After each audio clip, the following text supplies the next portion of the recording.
what a day! What a lovely day!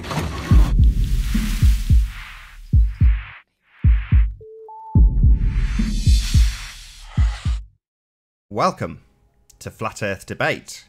I'm your host, Nathan Oakley, and if you're new to this channel, or you have not done so already, be sure to subscribe and hit the bell notification icon to keep up to date with the Flat Earth Debate.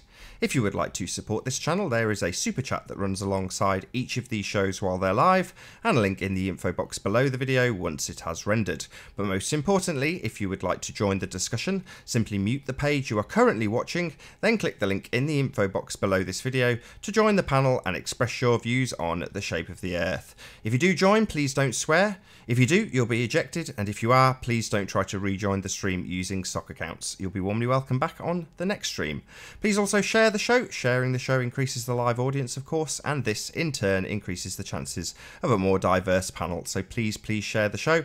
And one last time, if you're new to the channel or you have not done so already, be sure to subscribe and hit the bell notification icon to keep up to date with the Flat Earth Debate. Now, we are joined by Ranty, Nummy, John, and who is that last person? It's presuppositional sphere. Presuppositional sphere. Good to have you, whoever you may be. It's actually welcome, one and all, ladies or gentlemen, and/or. Welcome, welcome, welcome. So, what are we going to talk about today? Or are we just going to go with the flow? I think we have a lot of stuff. We just watched behind the scene. And yeah, I just had a funny suggestion for Nathan. Yeah, you go why ahead. not make a new t-shirt with presuppositional sphere? For some reason, since you started using that terminology, I can't get the word out of my head. I thought that's probably going to be a really cool idea for a t-shirt. Something like that. I'll give some credit to somebody who said this ages ago, which was Validation Boy, probably 12 months ago, put out a video saying exactly that. All arguments for the globe are based on the presupposition that you're on a globe, and never a truer word has been spoken. I'll give him that. But just the word, presuppositional sphere. It's just... Yep. Yeah. I don't know, it's funny.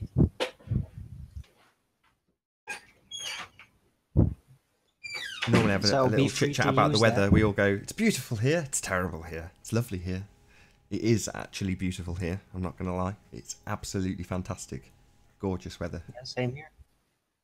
This is like the 7th or 8th day, perfect clear skies in a row. It's never seen this. Years. This. So, for those of you in the audience, I know I say this every show, but please do share the show, because hopefully, with a little bit of luck, Anthony's going to join the show later and absolutely hammer Charles. And for me, this is quite an important turn of events, because up until now, we're in a position where people will make these long-range observations, and the mathematics is done based on the presupposition that you're on a sphere, and that mathematics will come out one way or the other, and you can argue the toss about whether or not that is actually the case, i.e. the natural world is a sphere based on your presuppositional mathematics. Anyway, that being the case, we've never been in a position that you can actually physically run a tape measure down a stretch of given land and work out how much drop there is or how much curvature there is. But in the last, I don't know, 3-4 days, we've been left with a position where Charles, Flat Earth Math, has declared that there is a 9-foot drop between Anthony and the sea level. Now, in this instance, he can physically run a tape measure down it, and he has. That's exactly what he's done. He's gone and measured the relief between him and the sea level. So he's currently editing together a video to hopefully present on this show. It may be presented standalone. It doesn't really matter either way. But a lot of us, including Arwin, who declares it with bullshit every time he says that it's a 9-foot drop. And it is total and utter nonsense. You know, it's obviously and observably flat. Now, that's not to say that there isn't a certain degree of relief, hence Anthony put himself at 1 foot. Now, I'm still happy to stand by that, and Anthony will come and demonstrate exactly why, having been to the location myself, and Ranty has also. So, you know, I hope you're listening, Ranty, because I'm going to be getting you to pop your 2 penny with him. Flat as a pancake there. Flat as a pancake. Right. flat as a pancake. That's the terminology I use, and it is. And now that's not to say there is no relief. That would be preposterous, because obviously it's running down. There's water that is running off it. It's not pooling in a puddle. It's dissipating. So there is relief. Now I'd be ludicrous to say there wasn't, but there is no way on God's green earth there is 9 foot of drop between Anthony and the sea level. So that's what he's gone and measured, and it's easy to demonstrate. The thing going forward that it helps us with is to demonstrate how they fudge the maths, how they can use spurious things like the horizon to trick people. And that's what Charles is doing here. He's tricking people into believing that you have a significant amount of drop between the sea level and Anthony's observer position. And there simply isn't any drop. But like I say, until now, we've never been in a position to say, here you go, this is how much it physically measures with a tape measure and a diopter app. That's the accepted standard to date. That's how the Globers and us have been measuring things like hills to get height above sea level. So in this instance, we're not measuring a hill, we're measuring a very, very flat piece of sand. So you'll see hopefully the results of that later on. But yeah, like I say, do share the show. Hopefully we can get a reasonable audience to see just how disingenuous people like Charles, who believe they live on a sphere, actually are, and what they do and manipulate in terms of the mathematics to convince you there's drop values that are outrageous. And in the case of the Earth itself, they're trying to convince people there's an exponential curve. And it is outrageous. The Earth is obviously and observably flat. Yeah, I've also been working on some things from the Barrow footage. I went again recently and I went again today. I think I've been down now the last 5 days, I think, looking at it. And one thing that sticks out is the RNLI station and the lighthouse. Now, I ran something by you before. What did you think about my proposition for why we're seeing some refraction in certain areas and little refraction in others? It's a good enough extrapolation of what you can physically see in the imagery. So yeah, I liked your explanation after you. I was aghast when you said, let me show you on Google Earth. And I'm like, tell me with the imagery. And then you did explain in terms of the depth of field that you have with the observation that you're making. You're looking down the, down the length of an almond, a bit like with the Isle of Man, but much, much more severe. So yeah, I mean, whether or not your explanation is correct is less relevant in terms of what you've got. You've got yet another absolutely smashing flat Earth observation, stuff that's at a considerable distance, that if you were to presuppose you're on a sphere, should be behind the curve of that sphere, blocked by X amount of bulge, and nothing is anything like the case in your imagery. So from that perspective, it's just glorious as far as I'm concerned. It's nice that now we are pointing out that in order to believe you're on a sphere, you first have to presuppose you're on a sphere. It's nice that since that's been highlighted mainly by John, who's on the panel right now, it's simply the case that we are absolutely smashing them even with their presupposition. They're still losing even using their funny fudged mathematics. Did you want me to present you, Ranty? Yeah, sure. I'd just like to put a little presentation together. It'll only take five or 6 minutes just to show you what I've been doing. Put myself on mute. Put yourself on mute, did you say? Yeah, because I'll be tempted to interrupt, and I just want you to present. Oh, right. Okay. So I have been going back quite a lot to this location here, and I've been filming Barrow from pretty much this position here. So as I look over to Barrow, what I've been finding is that I can easily see the lighthouse and I can easily see the boathouse, and everything else seems to be refracted and mirrored. Now, when we look at the lighthouse is here, and basically we're looking across a body of water with no interruptions, apart from this little piece of land here, which is only around about 60 or 70 feet or so to the lighthouse. So that's the only air density change that you're going to get before you get to the lighthouse. Also, with the RNLI station, which is here, there is the lifeboat station itself is situated in the water, so we've got a clear line of sight to that, and there's nothing in the way. So the fact that I can see this RNLI station and also the lighthouse without any refraction, bearing in mind, or mirroring, I'm going to say that it's because it doesn't have to go across land and then water and land and water again. Now, in the video I'm just going to show you in a second, I'm looking across this body of water here, then we cross over this land, and then we cross over the water again, and then we end up crossing over some more land before we actually get to the buildings that we'll be looking at. So there's 4 changes in air density, right? Whereas the lighthouse and the boat station have basically had next to nothing, certainly nothing with the lifeboat station. It's just across water. So I'm going to show you the video. I'm just going to scroll back to the start. Now this is where I was filming from. This is where I was filming from. I'm right by the water. I'm holding it at chest height because you can turn the viewer on the P900 so you can look at it. So I was able to hold it quite steady. So I would say I was around about 4.5 feet. Now, there is the lighthouse. That is the lighthouse there. There's the little sand dune that's in front of it. Now, the lighthouse is not refracted in any way, but the buildings behind it, so anything behind that, so further away over this landmass, over the water into the behind it, has had density changes, air density changes. Now, especially with these buildings here. Now, you can see the doubling up that's going on across these. Now, that is the buildings that I was talking about, where it's had four changes of air density. You can see the refraction. Obviously, the lighthouse is not suffering that fate.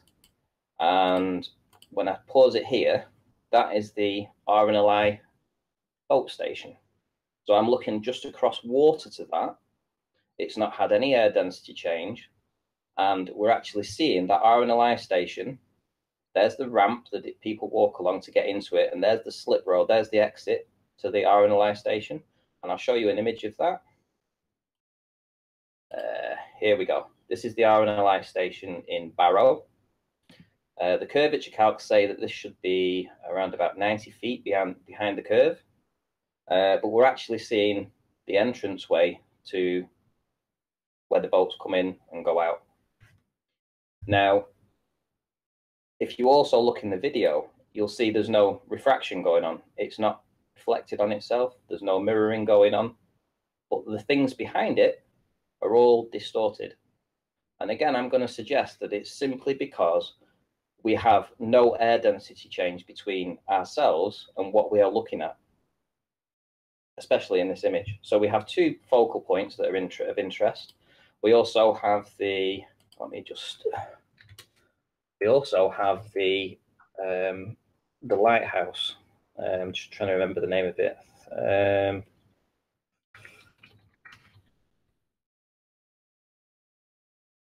Let's see. That's not it. I can't remember the name of it now. Do you know, Nathan? Walney. Walney Lighthouse, sorry. Walney Lighthouse. So if I show you the Walney Lighthouse, which is here, it has a focal height of 69 feet. And if you went to the curve calcs, I'll show you on Google Earth. If I put a line of sight in here, let's clear that. And we'll see how far it was to the lighthouse first. Time there.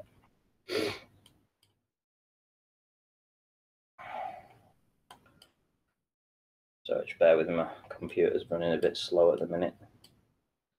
So we're looking at around about what, 13.2 miles to that. If I put the curve calcs into that, 13.2, view height of say 5 feet, hidden 72.98 feet. We shouldn't even see the focal height of Walney Lighthouse, which is 69 feet, and it is visible clearly in the video. Also, the RNLI station, which is 14.8 miles away. I'll show you that on Google Earth as well.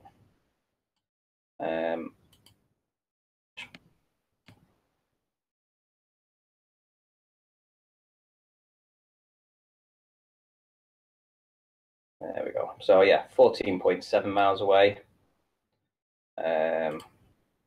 Put that into the curve calc as well. 14.7, viewer height 5 feet. Hidden should be 95 feet.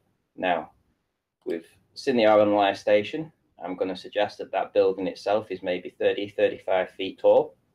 The fact that we're actually seeing the roof, we're seeing the walkway, we're seeing the entrance to the building, well, the entrance to where the boats come in and out, that is not 97 feet. And there it is, across the body of water, with no interruptions and no refraction. So, like I say, the reason we're seeing in this video, this entire video, we are seeing areas where it's refracted and mirrored. That's because it's having to go across air density changes. And that's my little presentation today. That's super. You can probably guess what I'm going to ask you to do now, right? Yeah, do it all again and concisely. Yeah, well, I was going to ask slightly differently. Can you do it in 2 parts? So part 1 will be the lighthouse, part 2 will be the boathouse. But if you can just go through it all again, start with the lighthouse, all the way through it, and then all the way through with the boathouse. So it's separated. Does that make sense? Okay, yeah.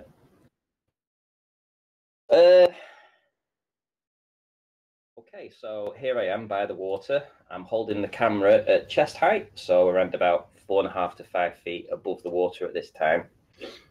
I'm looking over towards Barrowing Furnace, and one of the first things you're going to observe is the lighthouse. It's called Walney Lighthouse, and there it is. As we're zooming in, you'll see it. There it is, nice and proud. So it is clearly all visible from base to top, with the sand dune that's just in front of it. We've seen this in other images. If I show you on Google Earth where I took the image from, that was from this location here. I'm going to do a distance measurement to that, which is here. The distance is 13.24 miles. Now, the whole point of this video and analysing it is the fact that when we're looking at the buildings to the left of the lighthouse, which is these buildings over here, they're having to go through air density changes of water, land, water, and land before you get to the buildings which are here. Also, with the lifeboat station, which I'll talk about in a moment, there is no air density change to that. And with the lighthouse as well, I mean, there is almost no air density change between that, the water and the land. And I think that's why we're seeing crystal clear images of the lighthouse and crystal clear images of the lifeboat station, and everything else that's in the video is refracted, and that's because everything else is behind or has to go through more than one change, more than one air density change before we actually see it, and that's why it's all mirrored. So I'll show you on the video. If you look to the left, they're the buildings that I'm talking about, and the buildings on the right, behind the lighthouse, they are all doubled and refracted, and that is because they have on here, these are these buildings over here, so they've had to go over water, land, water, and land to see these, and they've been mirrored. And yet the lighthouse is, and we're seeing that nicely in the foreground because it has had hardly any effects of air density change. So curvature calcs for this, which was 13.24 miles. If we go to Metabunk and we put 13.24, hidden should be 73 feet. And if we look at Walney Lighthouse itself, the focal height of Walney Lighthouse is... Sorry, can you just put the curve calcs on? My screen was too big, my bad. Okay, so here we have the curve calcs, 13.24 miles, viewer height 5 feet, hidden 73.54. And if we look at the focal height of Walney Lighthouse, it is 69 feet. So essentially, we shouldn't see any of that lighthouse. So that's the lighthouse done. This is for the boat station, which is here. I'm going to do a measurement for that, see how far it is to the boat station from where I took the image.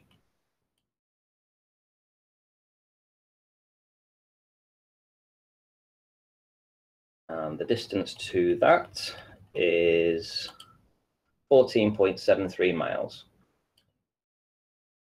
So on the video itself, again, it's the same video. I'm by the water's edge. I'm at an elevation of around about 5 feet. I can show you that here. I'm holding the camera at chest height, and I'm zooming in towards Barrow Furnace. As I scroll through, you will actually see there is the RNLI station. Now you can see the rampway leading up to it. You can see the roof. You can see the entranceway, which is very square. It's a very, very distinctive building. And I'll show you an image of that on Google, which is here. So we're looking this way, almost facing it. And you can see the square entranceway, the arched roof. And you can see the slipway where they walk along to get into it. Now then, if we do a curvature calc on that, I forgot what it was now. Was it 14 point?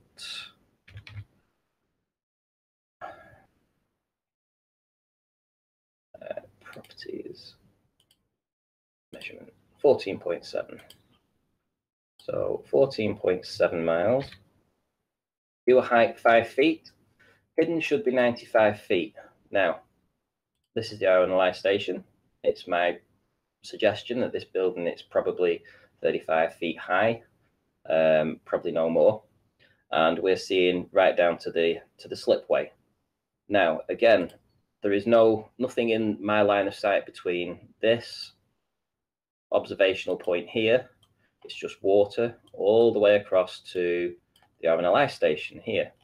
So because it hasn't had to go through an air density change, that's why we're able to see this very clear, and it's not mirrored or refracted. Anything else in the video, which I will upload later, including the lighthouse is visible, nice and clear.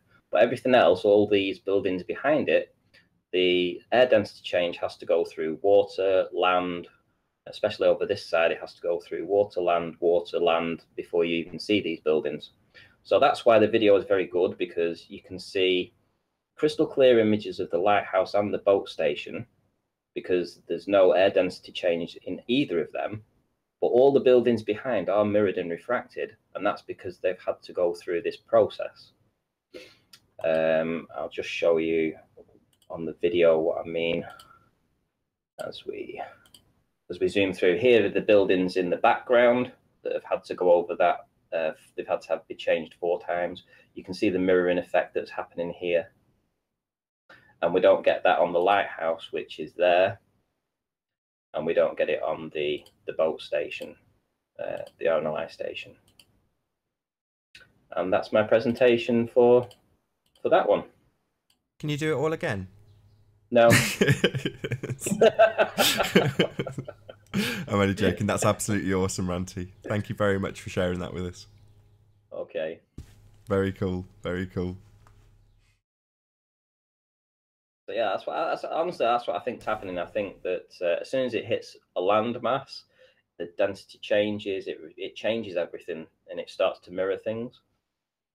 And I think the video kind of proves that, because you can see that the two things that are easily identifiable, the lighthouse and the boat station, they're visible without any refraction going on, and everything else in it, everything behind, is being mirrored and refracted. But essentially, we shouldn't see any of them anyway. You know, the curvature calcs say that we shouldn't see any of them. So, if you presuppose you're on a sphere. Yeah, if we live on a sphere, we should not see them. Awesome. Yeah. Well done. Like I say, it's nice that this stuff's coming thick and fast these days. I'm sure other people are. Well, the good thing is, I mean, through doing things like this, and I mean, Barrow's very unique in the fact that you have this landmass that you have to look over before you get, and then there's another body of water, and then there's land behind it. and the buildings luckily are quite tall there so that you can actually see them. So all this, the topography of that land is very unique. So being able to decipher what we've seen in the video was kind of a eureka moment for me, because I thought, well, how can we see the lighthouse and how can we see the boathouse when all the other buildings are refracted and mirrored? Why is that possible? And then when you actually look at the topography of the land, it kind of makes sense that the light you're looking through has had to have air density changes before it reaches the camera. Now, the fact that the distance is great for the boathouse and the lighthouse, because you shouldn't see any of them on a curve. You shouldn't see any of them on a spheroid ball Earth. But we're seeing them crystal clear. I mean, it's quite compelling evidence, really. It is absolutely awesome. We didn't say a proper hello to Ali. How you doing? Can you hear us? Yeah, I can hear you. How's my volume? Good, a little bit loud, but I'll sort that out. Don't adjust a thing. Nice new mic, maybe. No, I think I've just not set it up right. No, it's perfect. Good. I've just got nice. the headphones on at the moment, so. No quibbles from me. Good stuff. I just wanted to come on and say it's been really interesting the last few days with all the attacks and stuff like that. So, and that Flat Earth Maths new video there. Yeah, that's going to get smashed to smithereens very shortly. Anthony's just dropped me a line on Skype to say he's like 70% rendered the video that he's going to hopefully present. I think he will get to present it on that show, but it looks this show rather. Oh, good, because I think it was about a year and a half ago or something, or maybe 2 years ago. I was going to debate. Actually, I'd arranged a debate with Flat Earth Math, and then I seen him debate someone else just before Christmas. It was. I was meant to meet up after debate him after Christmas about this, and I watched the video. Watched him having a debate with someone else there.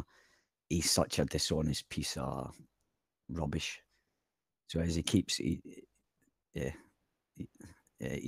dishonest. I know you were giving Arwen a hard time about it, so about supporting him, but he really is. If you just listen to the kind of the way that he talks and describes things, he always, when you ask him a question, he always takes it off onto another subject and stuff like that. So it's it'll be quite interesting to see Anthony's video. Well, it's exactly that. This whole thing with the eye height is a complete red herring. Again, we were chatting about this before the show. So that just like when he was at the higher elevations going up the hills, they just want to focus on the observer height because it distracts from the fact that we've got land that you shouldn't see, and none of their calculations work out anymore. Even when they do presuppose it and they've got plenty of time to figure it all out and have it work well with the maths, with their presupposition, it still doesn't work. And they don't focus on that. They say, eye height, that's what we're going to focus on. Where was he standing?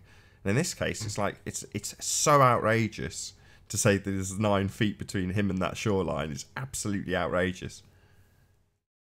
Yeah, he gets, I mean, that word liar is bandied about this community here, a bit too much, but I don't think he's a liar. I just think he's a deceiver.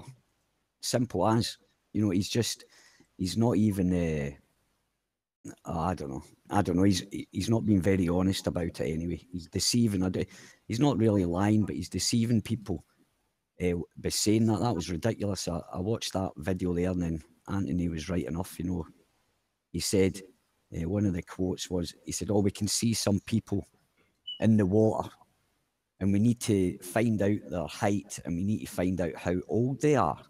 And I was like, what's their age got to do with, to do with the curvature or anything like that? He sort of adds in things like that just to, make it sound more complicated and lead you off on a path to take you away from the whole point of, well, essentially, this, they would have to controversy. They would have to be giants. Sorry, Aunt Ranty?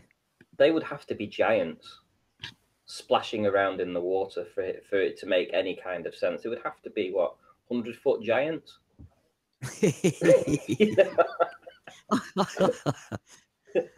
And there we Well, have I tell baby you, giants. see if he wanted them to be 100-foot giants, he would have brought out the mathematics for it, because that's the type of character he is. He's just a deceiver. That's all, and he is a I would. He's a low life man. Yeah. And I don't want. Though. It's like when they just use tactics, they use rhetoric in order to, they don't exactly technically lie, but they kind of weasel around the points, avoid the important questions, and create all these misleading obfuscations of the actual important crux of the argument at hand. Yeah, absolutely. See, Johnny's put something in. Johnny McCloskey, another Muppet show in the making. Sorry, Johnny, you missed all the proof. You missed it. Maybe you should watch it back and then you can shut your mouth. Yeah, I even seen comments on the video you made, Nathan, about, it's. I can't believe it's just getting more and more ridiculous. Did you see that? That was a flat Earth versus what do you call it? Oh, flat Earth versus physicists. Yes, I did see that. Yes and no. Right. But go on, you make your point first. If you notice the age of these young dudes and the answers they were given to it, they were just way out their depth. But I just find it funny that these young dudes are the only ones that are stepping up to the plate for a debate, and it's not like, people that are teaching it, that kind of thing, and that one of the answers they gave about this graduating vacuum, they just couldn't grasp the concept that, a vacuum has to be contained, or the atmosphere, there has to be a separation or some kind of barrier. And I can't believe that I don't know, how does that, I mean, they must be, they must be totally sort of heavily indoctrinated because it just doesn't make sense. Because if I couldn't imagine myself saying that or giving that as a description of how the atmosphere, maybe before I discovered the Earth was flat, or the theoretical science is just what it says. It's just theoretical. It's not even real. I would have believed that before, and I would have probably went about telling people that's how, I would have probably gave the same answers. But, well, it's ridiculous. It really is ridiculous. Well, the challenge was laid down by John to demonstrate a non-physical container. Yeah, well, you can't, can you? It's impossible. I mean, it really is. So therefore, but he did make a good point there. About it is actually, I mean, science doesn't actually say it's a vacuum, right? That's for mainstream. That's for the, the dum-dums like us, the people that don't really or the people that don't, well, not like us, but I mean, like the mainstream. That's the kind of answer. Nobody really thinks about it. Nobody's, oh, okay, that's fair enough, and they kind of move on, but they don't really. It's work. Work to think about it. Right? Takes a lot of effort. Takes a lot of energy for most people. So they don't have even a foothold on these subjects or questions, and it doesn't change much about their day-to-day affairs to know anything about it. Doesn't affect they don't, it doesn't affect their immediate existence very much to understand these arguments. Yeah, and the answers these guys were given, it was like childlike answers, man. It's like there's no way that you get to a certain, once you start looking at the actual physics and atmosphere and refraction, diffraction. I mean, it just gets, it just ends up like these are a big long line of excuses, because that's all it is. It's just excuses. They've got an answer for absolutely everything, and they've got about 100 different models or ellipsoids models of the so-called sphere, so they can kind of pick and choose. They pick and choose. Oh, right, we're talking about refraction today, so we'll forget about, well, whatever. You know, they'll forget about the they'll geometric forget sphere. to add in the variables or the independent variables 7/6R. or whatever, right? Yeah, and they'll 7/6R. kind of concentrate. Sorry? 7/6R. This is what Charles wanted to distance himself from. Yeah, I mean, that's ridiculous. Why would you have to assume that the ball was bigger just to account for refraction? I mean, that would say, well, if that's a constant, right? If that's a constant, but weather, refraction, all that, it's not constant. There's that many variables to do with seeing things and that. They can't say 7/6R and say that's it. If you know what I mean. They you know, because of the refraction, they can't, because then that's a constant. And we all know that, you know, look, I mean, Ranty's been there. I mean, look at the amount of people that have done photographs on different days and got different results. Yeah. You know what I mean? So it's like, I mean, it's absolutely impossible just to add in a certain precise mathematical equation into something that's chaos. You know, weather's chaotic, atmosphere's chaotic. It's never standing still. It's forever changing. So you can't put a 1 + 1 = 3 to that. You know what I mean? It's like, it's ridiculous. It's a constant begging the It's question like fairy fallacy. stories. That's what it is. And it just happens to constantly always appear to be flat by coincidence or something, right? It's pretty ridiculous. Yeah, and those physicists the other day, that was a belly laugher. It's a stone cold second law thermodynamics violation. You know, that's all you have. That's all you have to say. It's over. It was a joke. Can you give that a bit more be quite context honest with you. for people who On haven't both watched? sides. Can you explain what you're talking about, just for those who don't know what you're talking about? What's that? Are you talking to me? Yes, please. Because you're saying it's a second law of thermodynamics violation without context. People may not know what you're talking about. Yeah, well, you can't have a vacuum attached to a non-vacuum. It will always tend towards equilibrium from high pressure to low pressure. So you can have 760 torr on the Earth and be surrounded in their fairy tale story by 10 to the -17th torr.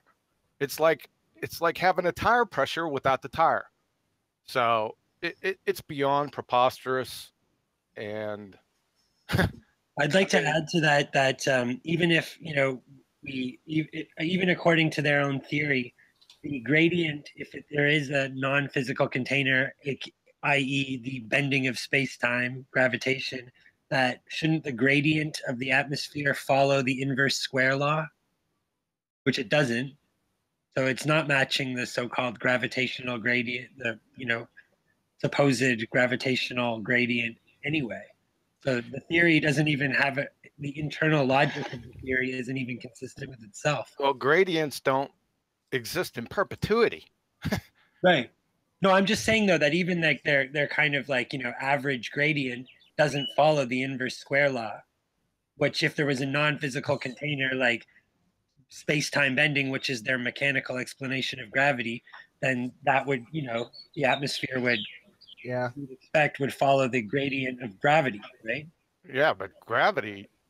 Yeah, I know. I'm not saying I The agree with spectrum of gravitational pull. Let me just finish my point. What I'm pointing out is that their logic isn't even self-consistent with itself, right? Like I'm notwithstanding the fact that there's no evidence for this gravitational bending of space-time. I mean, that aside, even if we accept their fallacious premises of their argument is still not even consistent internally. Well, it's incomplete. That's the whole thing about it. And they No, it's constantly try to fill it up with new ideas, new concepts to make it work. They can't really get it to work. It contradicts itself. It's not even a matter of it's incomplete. It contradicts its own premises. That's the point, right? Like, so if we accept the premises, even if we accept their premises, it still contradicts itself. Yeah, but even if you accept it, it doesn't work. You know? I know, but that's what I meant that it's incomplete. It That's just the thing seems with, to explain that's things, the thing but with when lies. you look at it further, then it's incomplete. It's basically What you're describing, Arwen, is the heliocentric smear of bullshit. And essentially, with any lie, the bigger the lie gets, the more layers it has, the weaker it becomes, and the easier it is to pick the lie apart. And those Yep. inconsistencies, Yep. that's exactly what we're talking about here. When you have a lie, you have inconsistencies. And that's exactly what we see with the heliocentric deception. But there's huge, enormous gaping inconsistencies. Like, we're not talking about little stuff. Like, they've succeeded in getting people to focus on what they perceive to be their big triumphs of consistency. But these inconsistencies make up the majority of the cases, actually, when you look at it from a critical point of view. I don't think it's just Yeah, well- inconsistency. It's stone cold contradictions. There's paradoxes everywhere. Well, that's what I mean. I mean, it's Put like together that theories, but gradient. it's not. Inconsistency is the great- contradiction of the logic.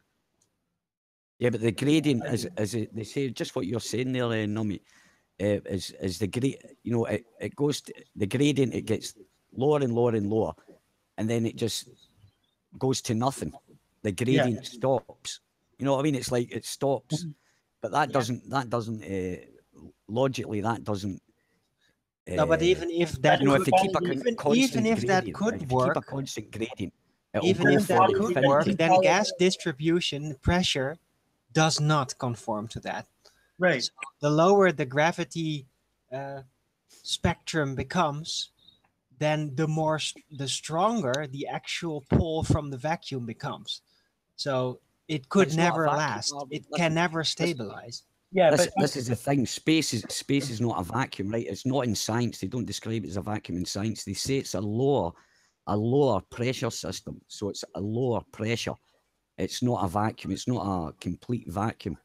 No, You know what I'm it's saying? not It's like perfect it's a vacuum, lower. but it is so extremely low that you can definitely consider it a vacuum because it's not filled up. Yeah, but Yeah. even It it doesn't doesn't matter matter which that side. it's not a perfect vacuum. It doesn't matter which side of the argument you want to argue, the academic side or the general understanding side. Both have a problem, and it comes back to Coriolis, which is what was being, poured over about 3 or 4 days ago.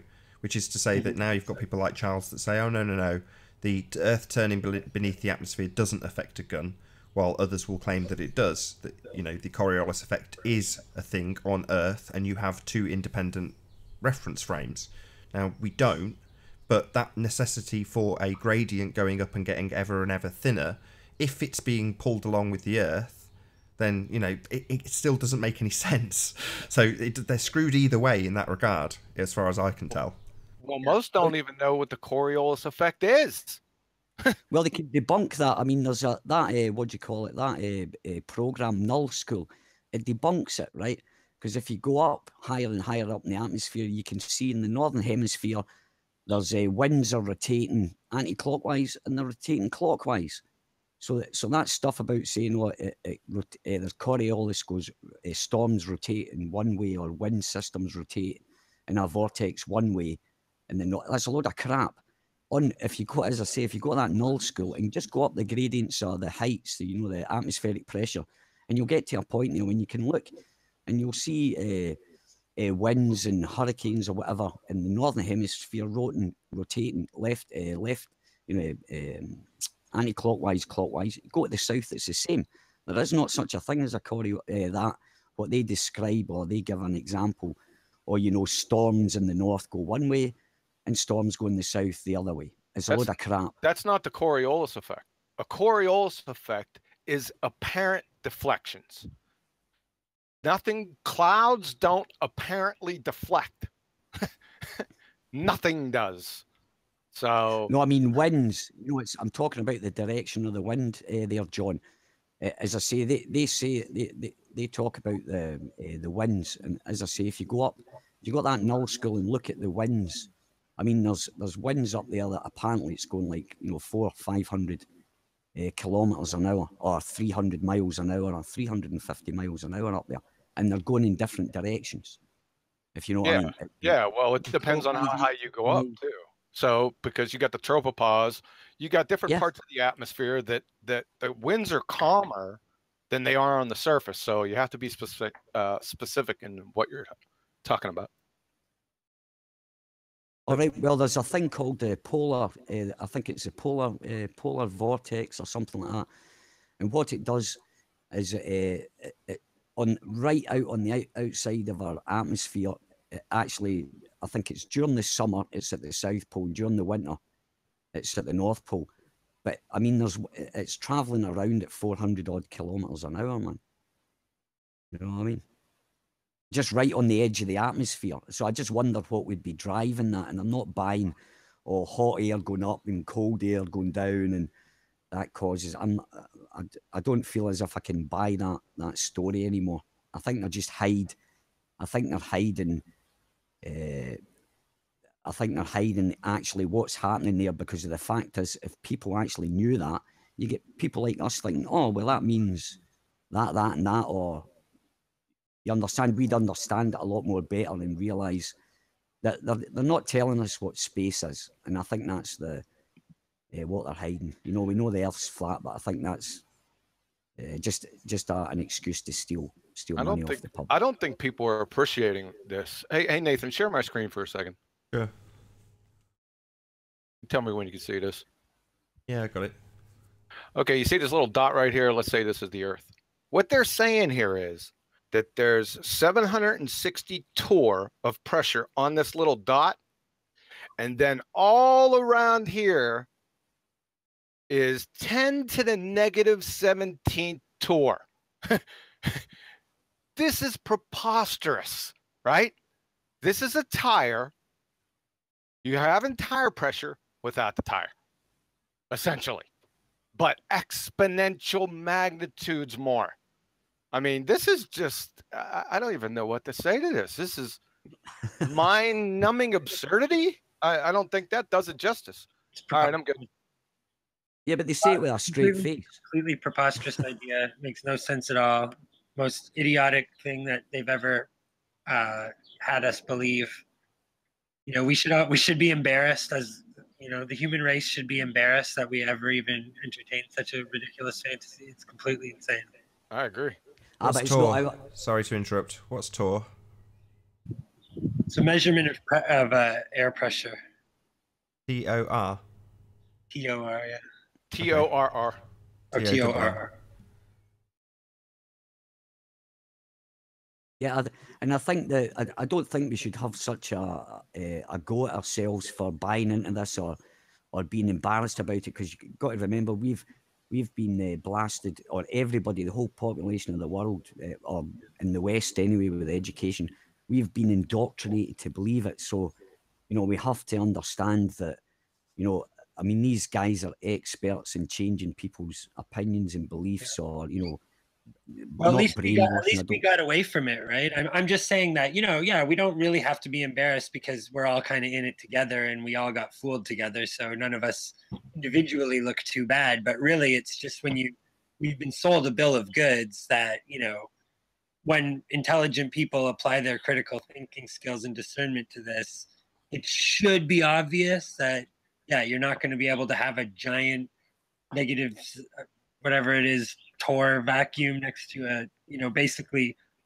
almost an infinitesimally tiny amount of gas held there by a supposedly extremely weak pseudo force or whatever they're calling it, right? But it doesn't even obey the laws of the said force that's even holding it there. It doesn't make any sense. It's just, there's actually not one thing about it that is believable. There's not even a single aspect of it that makes any kind of sense at all. It's just complete crap, total crap. And they're not experts at convincing people. They're expert at technobabble. Yeah, but it's just they sound very intelligent. It sounds kind of logical, but they make it very complex. They sound very intelligent. They sound very self-confident. When they do their technobabble, and people just fall for it. They just trust them. It's a groupthink phenomenon. You know, it's a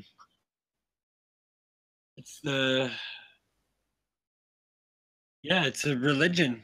It's a religion. What can you say? It's held together by social pressures and people's trying to preserve their credibility in a complex social situation. It's a technobabble religion. Yeah, but that's the thing with this. So that just shows how powerful how powerful their technique is in getting us to believe this. It's a very, that's why, I just forgive everybody, unless they start being dishonest like that flat earth math and all the other people, the physicists, deGrasse Tyson, all these people, it just shows how deceitful they are actually being, because look, we are not physicists or experts in much. John's about the only one here that's got a good grasp of things, because he's been kind of looking into the longest kind of thing. So they know that they can tell us anything, and we've worked it out. We now, when we look into it now, I mean, it's ridiculous. It's like what you said there, Nummy. It's incredible. Yeah, but you don't need to be an expert physicist. You just need intro to junior high physics to defeat most of this stuff. Yeah, exactly. So. Exactly. Well, you don't even need that. I mean, I think that if you took a guy who lived in the jungles of Africa in a tribe, and you showed him what a vacuum's about, and then tried to explain this, you just understand that wouldn't work. You know what I mean? You don't even need to be indoctrinated with any particular, it just obviously doesn't work. Yeah, on some of the easier topics, yeah, you're right. Yeah. Yeah, but we are indoctrinated. That's the problem. TV is poison. Yep. It's not only indoctrination. It's been full on since childhood. It's not only indoctrination, though. It's indoctrination and then everyone's kept busy, right? You're busy with your activities of daily life that you got to make sure. If you got a family, they put those extra pressures on you. You ain't got time to look at this stuff. Yeah. And there's or if you're smarter, you're kept busy with the calculations. Just compartmentalize it. No, and shaming. Then you don't have the oversight. You just work on your part of the formula. No, if you're shamed for questioning the priesthood, right? It's that if you question these things, how dare you? You're not a scientist. You're not a physicist. You haven't been indoctrinated to the priesthood doctor caste level, right? So, and even if you are within them, then peer pressure tells you to stop doing that. Well, peer pressure is a form of shaming. That's what I'm saying. Just for a bit of clarity to the audience. Hi, Mark. How you doing? Hold on. Hello, Mark. Can you hear us? Can you hear us, Mark? Get rid of you before you get rid of my entire panel then. Yeah, just for clarity for the audience, there might be a whole bunch of newbies watching this that have no idea what we're talking about. And we're talking about the education system, in terms of its compartmentalization. So I just want to make sure everyone's got a bit of clarity, because there might be people watching this that go, what are you talking about, the priesthood? And we're drawing analogies between questioning your vicar and questioning science. In quotes, not the real science, the scientism science. So questioning the priest would be akin to questioning Neil deGrasse Tyson and what he states on TV, and having a differing opinion. Anyway. It's more subtle too. They teach you in the education system here in the United States. I can only speak to that. They teach you what to think, not how to think. That's a really big problem. Memorizing is stimulated. Critical thinking is discouraged. Well, and they make you believe that what you're doing is thinking, but they've made thinking seem like it's just some kind of regurgitative process. People don't even know what it is to think. Reciting. They think they're thinking, but they don't even know what thinking is. Well, it's like when we and just another thing for people that are listening and not sure about why we keep saying the priesthood. Well, if you understand that's where the root of this astronomy and all came in. It was priests. It was the priests that look after at this. But if you believe in the history, thousands of years ago, it was the people that watched the stars and discovered whatever, and then they decide. So it was kind of a priesthood. I've got nothing against physics or science or anything like that, but when it comes into theoretical science and you sell me a theory, you better make sure it's going to conform to actually the truth, not what I was taught. Yeah, but they're not telling you. They're not teaching. See, this theory word They're not teaching you theories. Scientific theories go through the scientific method. They're validated hypotheses. So when they say theories or theoretical, what they actually mean is speculations and imaginings. Yeah. You got to get these terms right. When they say theories, you say, well, is that a scientific theory? And they say yes. And you say, okay, let's start. Observe a phenomenon. Yeah. Yeah, That's how you deal with that. They've got us believing that rampant speculation is theory or theorizing, right? But where'd you get such more bold conceptual. statements about science from, John? We got Negator X, who I've been chatting recently with, and he seemed to think you can just observe something. So why would you get this idea that it has to be a phenomenon that you're observing? Say that one more time. I missed what you said. Go Sure. ahead. So we've got Negator X, and I've been chatting with him Oh, recently, goodness. explaining that step 1 of the scientific method, observe a phenomenon. And he says, no. Here's my observation. Mere observation. That will do. That's an observation with a just so story. Anyone can do that. But no, what I'm Yeah. asking is, where do you get this definition from? Why would you say that science dictates that it must be a phenomenon rather than just a mere observation? But science says, well, the scientific method originated where? Somewhere around 1500. You have to observe something, a phenomenon, to ask a question, right? Oh, by the way, I looked that up. that's No, where it it's starts, actually Matthew. much earlier. It's much earlier that the classical scientific method was Right. It invented. was codified somewhere in the 1600s. Now it was actually a little bit later. It was probably worked upon. It was adopted as the basis for the science community that was then arising during the Renaissance. Yeah, well, But it's the just original common sense. scientific method was much older, That's fine. like 800 BC or something. Verify this history, anyways. I mean, Yeah, it doesn't matter anyway. It's common sense. Yeah. The scientific method has validity that can be shown, that is obvious and can be demonstrated. So it's it doesn't Their matter where it observations. originated or where it doesn't matter who came up with it. It's like it's totally. Yeah, it's a genetic fallacy then. It's just a total aside. It's not really important to the conversation Exactly. Yep. today. Well, what they actually do is if they look out into space or whatever, they observe, right, and then they observe that. Then, as John says, they have their theory, but now they've got to go and test that theory. No, what they don't do have a is- theory. No, they make an well, observation, and then Right, so they they give make the you a observation. Right, they and- make the and- observation, and now they've got to they have to decide, right, what do I think that is? And Yeah, observe it to that's say, right, a I have just an so idea. story.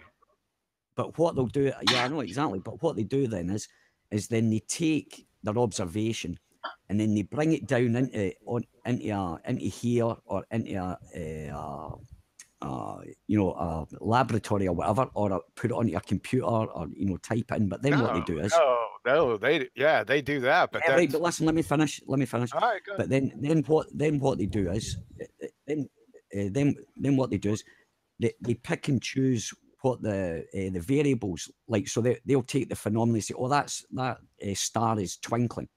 They'll go, right, let's bring that down here and try to make something twinkling in this. But they'll miss out, like, it's where it is, if there's a star nearby that's causing gravity, blah blah. They'll just select that certain bit, take it there, and then that's where they'll get their theory. But they can't test the gravitational force around there or whatever, so they miss out. They pick and choose what they use for their theories. They're not actually taking That's not a everything. theory. Yeah, exactly. Yeah, but then they call it a theory. This is the thing. You know what I mean? And it's not even relevant because they're measuring something on Earth that is happening, whatever they want to say, 5 light years away or 10 light years away. A prime example of that is like LIGO, right? Like where you're talking That's about. ridiculous. It's just it's just blatant pseudoscience being sold as some kind of science, but it's right on its face. It's completely pseudoscientific. Like they have no substantiation of any of the observed phenomenon at all. Did you hear that? Did you actually hear that? You guys actually heard? Remember when they just measured not black holes? It was I don't know, two stars colliding or something. Yeah. They got pulled in, they blew Two up, black right? holes colliding. Actually, no, it wasn't a black hole. They weren't black holes. It was another thing they measured.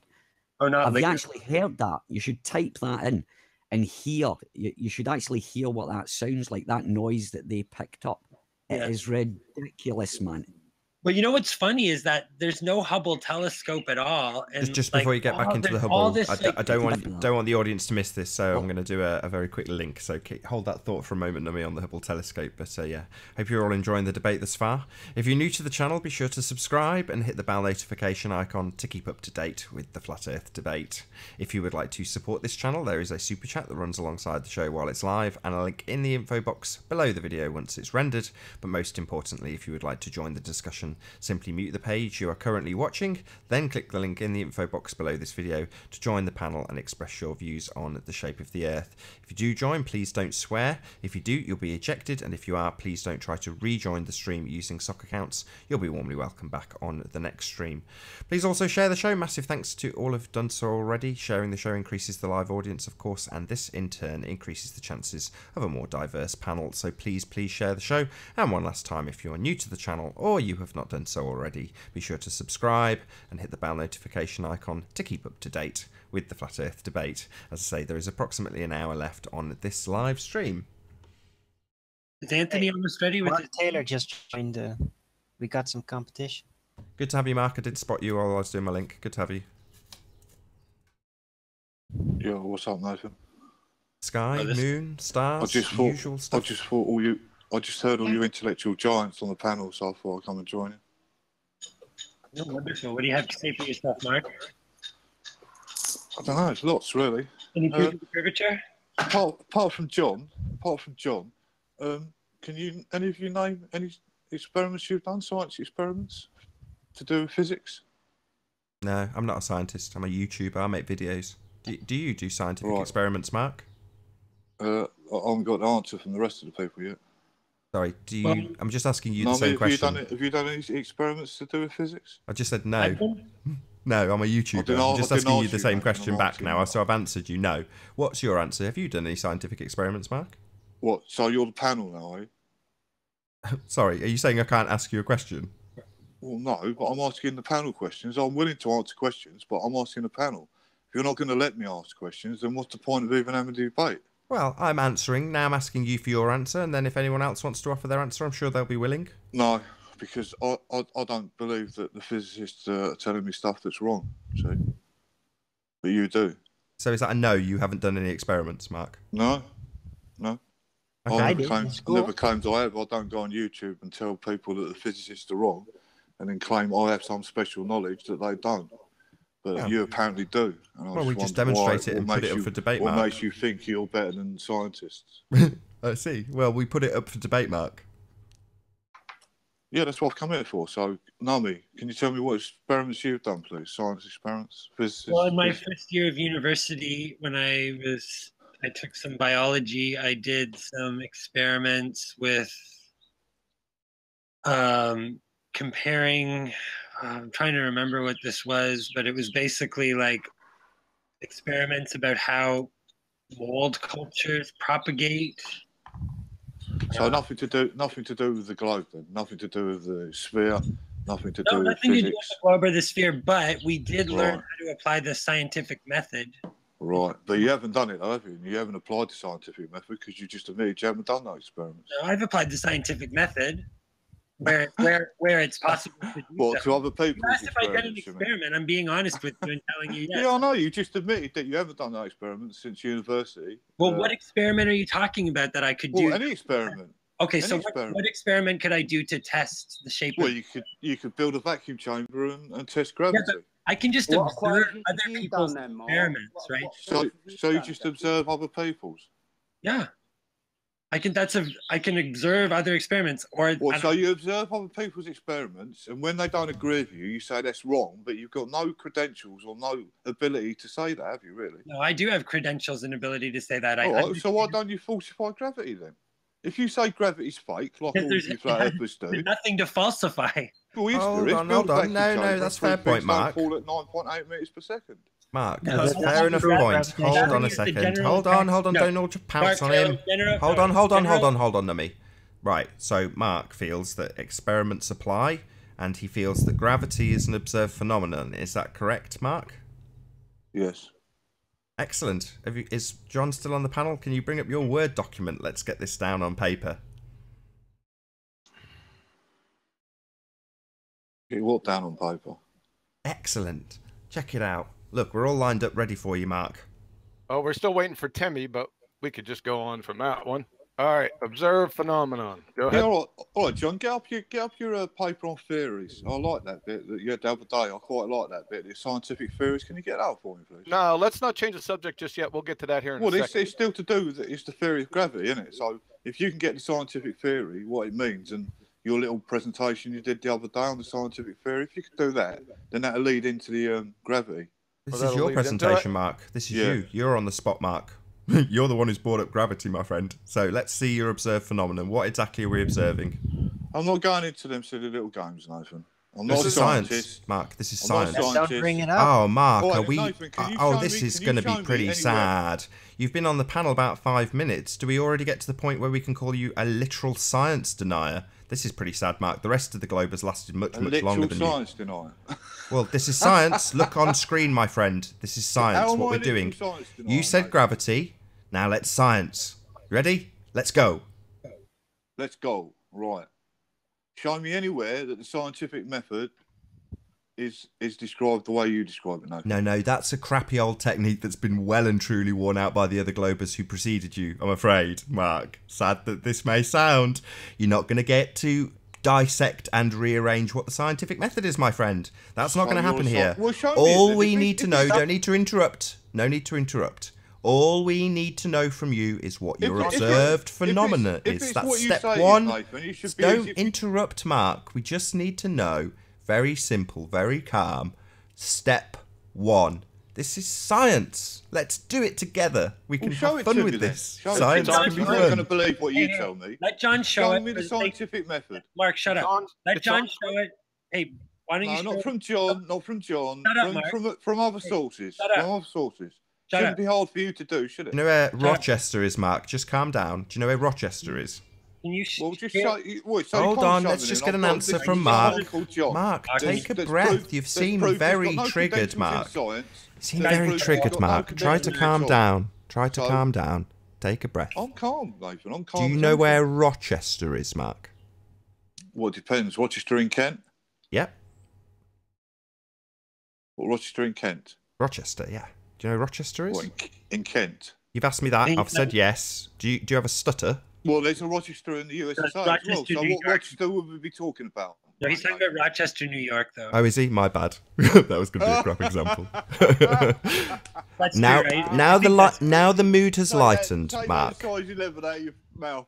Now the mood has lightened with my slight humility, which I will take with good grace. Slight Right? humility. You haven't Do got you that appreciate humility, that there what is are you a talking about? place that there is a You place try and within? belittle people when you're the Calm person down, who's Mark. I you're know you. clueless. I know you're very triggered. Just try to Rochester, take a UK, breath. though, for you, small. Try Rochester, to take a UK, breath. well. You've asked So for let's look someone. at the scientific method. You've asked for someone other Well, I'm than asking you to show John. me of other sources Mark, apart from try John. to calm if down. You're only showing me John, then that's not really We're not fair, showing really, is John. it? We're showing you University of Rochester. Well, Right. Google it. Google it. Yeah, and this show isn't me In the front of you, scientific Mark. method that fits Try John's to calm method. down. that's Take a not John deep don't believe breath. that is a scientific method. He's We're looking showing at you, a Mark. university that describes, that teaches, has a science program and is explaining. So is your name John then?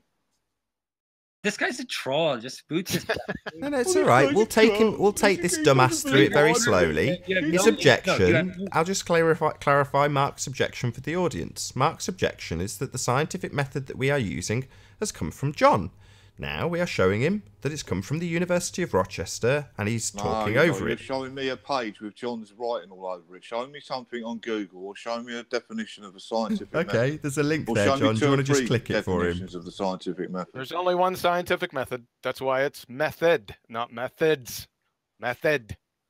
There it is. Oh, There's so a science definition, denier. method, Just got definition, another science methods. denier on the panel. No, that's not exactly correct, John. There is a No, it is classical- correct. No, there is an original classical scientific There method, is the and there's scientific. other approaches. There is not. You take the original approach. There is It not. the most There's correct only one method. You can't even agree amongst yourselves.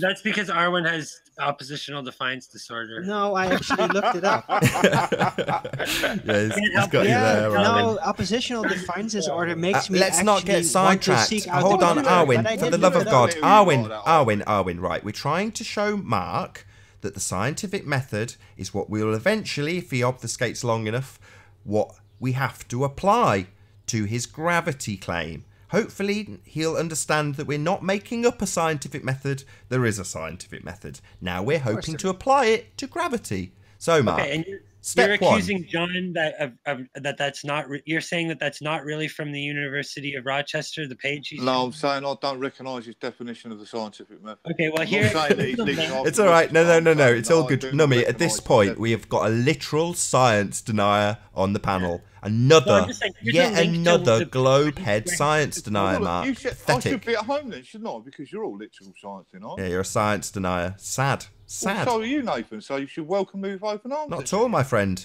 Not at all. What? So you're not a science denier then? No, I'm a pseudo-science denier. Oh, what? So you admit gravity's real then? Here we go.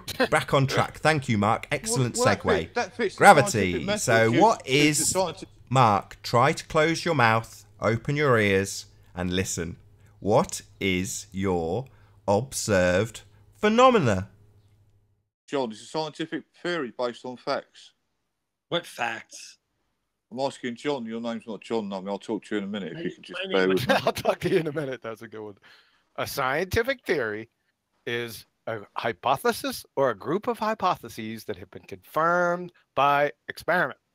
Right? Can you name a theory then, a scientific theory that you believe that falls onto that criteria, John? Did I believe? I don't believe in scientific theories because they're All right, validated. all right, and can you point me to a scientific theory that you feel has been validated under the scientific method quoted by you? Germ theory.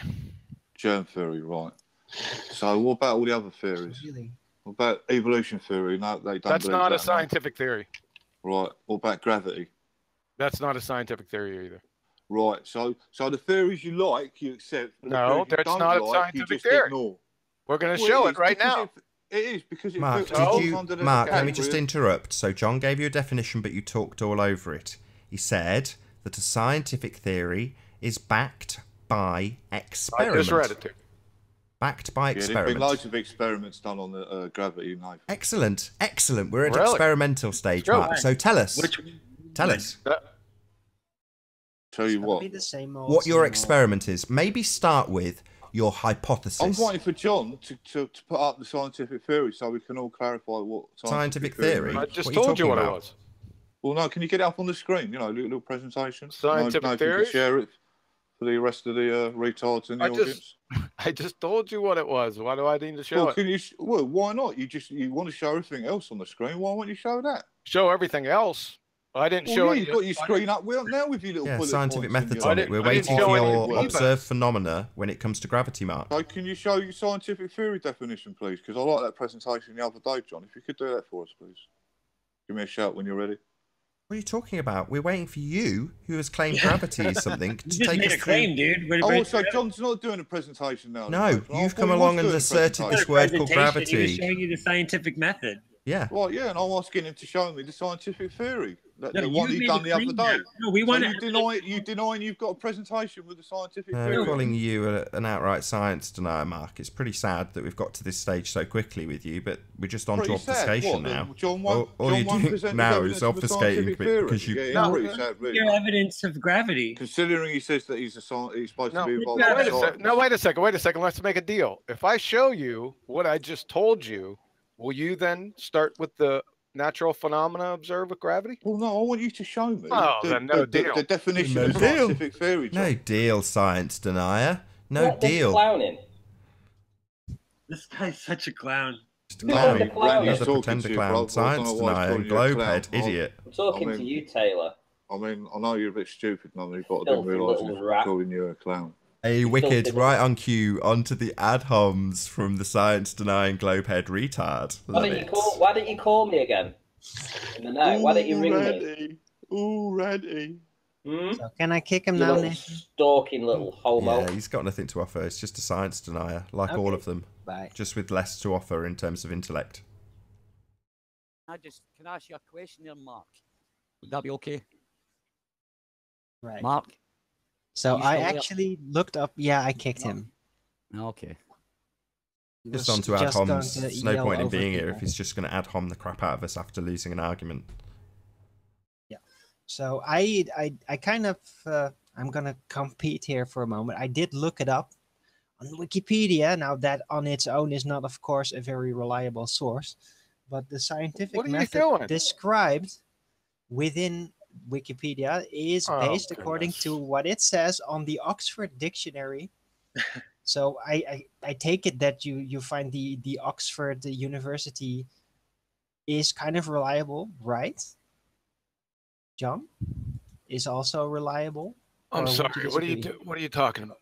What's up? I'm talking about the scientific method based on the Oxford Dictionary.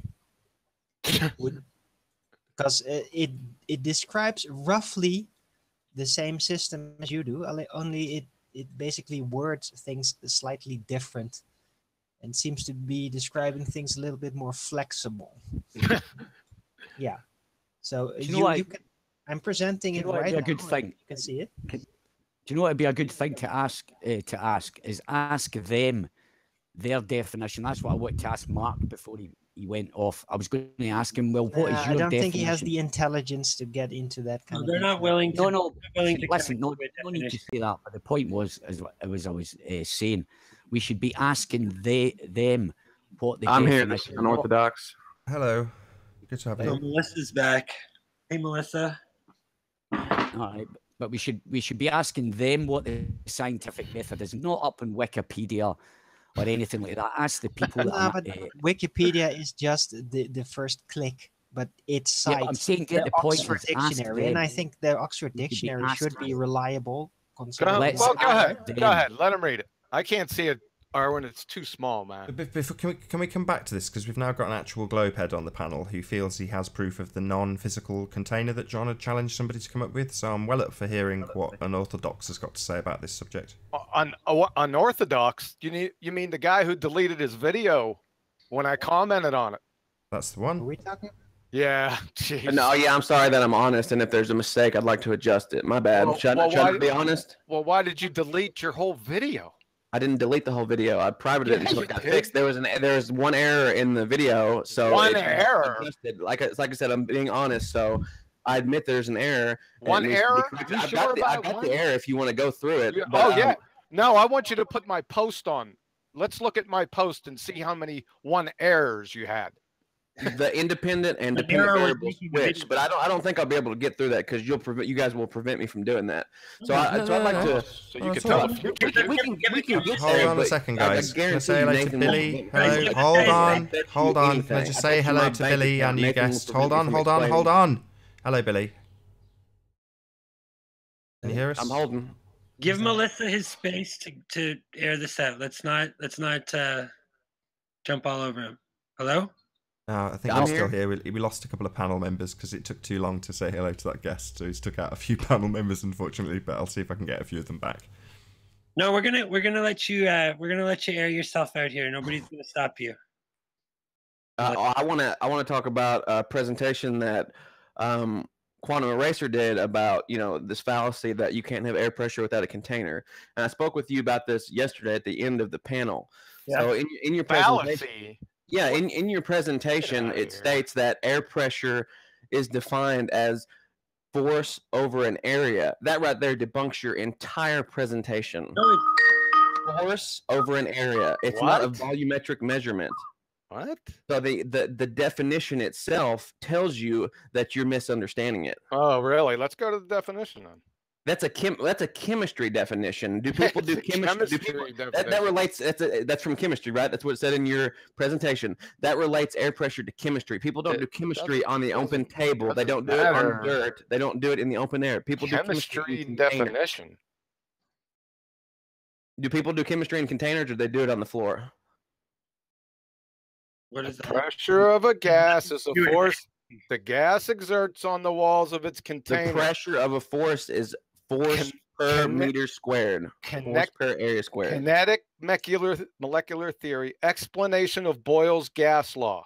Are you seeing this? No, I'm not seeing anything. I just see a sunset.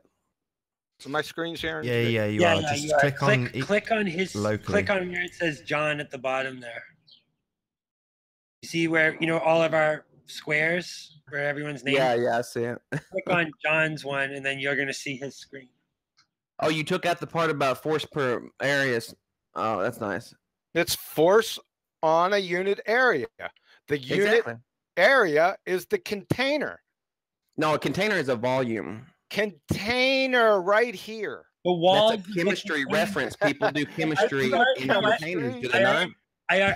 John, I just want to tell you, I had this argument with this guy yesterday after the panel. You were there. No, you didn't have an argument with me. You basically called me names. You didn't have a discussion. I mean, I think you outed yourself as being not really an engineer like you claim to be, because no engineer would say something as stupid as what you're trying to argue right now. Never. Oh, that's funny. I hear tons of them talk about it on a daily basis. I know you don't. What? So I'm. This is. You're telling me I'm not what this is what science says. He thinks the walls of the container has to be measured as a volume. That's his argument. His big argument is nonsensical. It tells you right there. What's an area? Force on a unit area. Is an area a volume? An area is not a volume. Does a container have to have a top on it? This is this guy's argument, and he claims to be an engineer. A container contains what's enclosed. That is what defines it as a How can you container. possibly Otherwise, it's a misconstrue, volume. 4 to 5 words or 5 words if you put it like that? Are you kidding me? Force on a unit area. It's not force on a volume. Yeah, we know. Yeah, we know that. Exactly. Your argument is too stupid to even deal with. Actually, like you're just showing. So you're telling me the definition isn't the definition? No, the definition is the definition. So why? Okay, so an area isn't a volume. No, an area is a volume, right? But a container contains. It's not a volume. Is not a container. So why don't they present it as force on a volume, force per unit volume? Because that's irrelevant. They're using containers. Why is that irrelevant? No, because we're talking about the volume surface area. A container is essential. You can express that just as easily in a volumetric format. You understand surface? You know what a surface is? No, I don't know what a surface is. Okay. Well, yeah, that's why it's impossible to even reason with you, because you actually know less than nothing. Yeah, your argument is inane. It's amazing that you're an engineer. I mean, wherever you guys are hilarious, man. No, you're a fake engineer. It's right in front of your face. It's 5 words. No. The rapid motion of collisions of molecules with the walls of its container causes pressure. Thanks for repeating the same thing you said on a unit. Well, we have to repeat you because you're a thundercloud. Yeah, is not a volume. That's right. Exactly. Right? That's right. Yeah. So there you go. Bye bye. You don't know what you're talking about. You're an idiot. Do you know what a barometric pressure gauge is? Let's say a mercury barometer. Yes. What is that? So that uses a surface area specifically.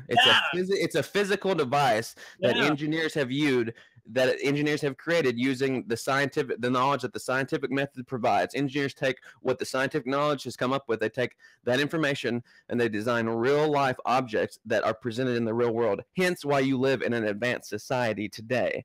Without science, without engineering, you live in the Stone Ages. Are you lying? Yeah, but the beef is not with the real world. The beef is not with the real world. It's the world outside our atmosphere, and that's not real. That's the beef we've got. That's why you guys have such a problem here, because you're basically denying the world which we exist in. Science and engineering gave us the world today as it is. Your stupid assumptions. That's what we're denying. Melissa, we're not denying mechanics. We're not denying engineering. We're not denying applied sciences. Okay, well, here's a device. Theoretical sciences. Theoretical assumptions. Are you still saying you're an engineer? Yes. Yes, you're still maintaining you're an engineer. That's not going to change, so you don't need to ask me that. You know my stance on that. Okay, I'm just making sure. What discipline are you like an engineer in a video game, or is it actual? What discipline are you actually an engineer in? Mechanical. Oh, okay. So you're not into the theory, no? But he doesn't know the difference between a surface area and a volume. That's No, he was incredible. yeah, no, he was getting that wrong. No, I was wondering then. Well, you should know then. What is it that causes the pressure gradient inside? Then what is it actually causes that and makes it stay within the surrounding the so-called ball? Then what causes that? What actually causes them gradients? Gravity. That's why it's denser closer to Earth, and it's less dense the further away you go from Earth. But how come it doesn't follow the molecules? Wait a minute, Nomi. So wouldn't the molecules wouldn't they be the same weight and the same size? So I don't understand how gravity wouldn't it just make it compact? No. Wouldn't they make it I don't really understand your argument. Well, like a compact atmosphere, would it not? If gravity was affecting no, because the further you go, I mean, there's other forces at play here. It's not not just gravity. Oh, really? Other forces than gravity. There's all these different competing things going on. Gravity? Oh, yeah, of course. Which gravity? Yeah, which one? The one that bends space, time, or the one that whatever attracts the gravity masses, that 99.99% of people believe is real. All right. Right, but we gravity need to believe experimentally every day, I doubt year that at number university. is Like true. I did myself. I did the Foucault's pendulum, or I'm sorry, I did the Cavendish experiment. Oh, he said experiment. Year, he said experiment, right? Okay, let's Excellent. go. Natural phenomena observed. So you're telling me natural phenomena observed? Gravity. Yeah. Okay, gravity. Metal? Did you use metal or wooden balls? Oh, hold on, Ali. Let's just get big iron balls. Well, there you go then. Iron. Hold on, Ali. This is good for you. It can Hold be on, hold magnetized. on, Owen. Always metal, isn't it? All right. It has to be heavier than the objects around it. No, we're on step Okay, two so now. why didn't you So use unless you lead? Hold Why on, did you everybody. use Hold on. ferric Give metal? an orthodox some space. We're on to step 2. Observe phenomena. Gravity. So, what's your independent and dependent variable, please? No. We're still on step 1. Oh, are we? Because the phenomena observed, he termed it gravity. How do you observe gravity? What's it look like? That's such a silly Dropping question. a mic. Things fall towards the earth, right? Oh, okay. Wait a second. Yeah, Biggest mass around us. That's not how gravity is defined, though. Hold on. Gravity- Numi, hold on. Things fall to the earth. Observe phenomenon. Wait, and brilliant. Or wait, you Hypothesis, could just say please. wait. We'll just say wait. How about that? So wait. That's Yeah. not an observed phenomenon. So your independent variable is, or your independent variables are weight and height, and as you go further away from the Earth, your weight's going to change. Hold on, you're going too fast for me. This is way too quick. Sorry, what's your independent variable? My independent variable would be is going to be the height. If height. So if height. I think. Yeah, we got rid of it because it was the Hold on. idiots. If height. So this stuff is complicated. Okay, dependent variable is the dependent variable will be height. I can't hear. I'm getting a lot of feedback. Anthony, can you go on mute, please? Right, thanks, pal. Cheers. Bye bye. And the weight is the dependent variable. Oh, let me take this out. Hold on a second. We haven't gotten You past guys are step going to 1 prevent me yet. from doing this. I don't even know why we're doing this. You're just We're gonna prevent me asking. from doing it. How are we preventing you when I'm asking you? Every time I've heard somebody try and go through the scientific Every experiment, time is not every now. single time you've prevented them from Not now. finishing. I haven't prevented you from nothing. Things fall to. Stupid snipers. Hey, somebody's muting me. No, that was some sniper. You guys are back. All right, I'm not preventing him from doing anything. I'm writing this we'll get there, down I'm so sure. everyone can see it. So, your phenomena observed was things fall to the earth. That's a good one. You're good with that. Okay? All right. No, let's say weight. So you Due observe to their weight, right? No, Things you fall can't. because they have You weight. can't say that yet. You don't Yeah, I observe can. weight. Why can't I say that? I'm sitting here on the ground. I'm observing weight. My ass. Yeah, is on but the you're air. assuming that weight pulls you to the earth, right? You're assuming that you No, didn't it- observe that. Yeah, we're humans. We think. I don't know what your point is. This is correct. There's a downward I'm not a monkey. acceleration Would force. you like me to It's jump not- around and make noises to explain what's going on here? God. This is called science. Alternative hypothesis, please. That your weight does not change as you move away from Earth's surface.